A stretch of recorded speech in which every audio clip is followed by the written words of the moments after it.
Do prvej masovej triedy prišli dvaja noví žiaci Greg a Leo. S Gregom sa každý bavil a s Leom Leo mal iba jedného kamaráta Egona.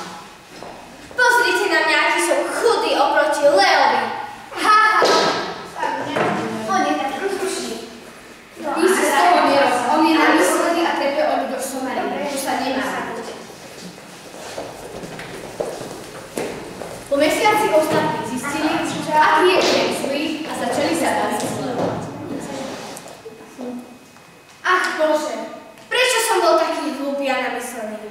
No to som predsa nechcel vypustiť. Leo, odpustím, že som sa ti vysmiela, nebudem rád.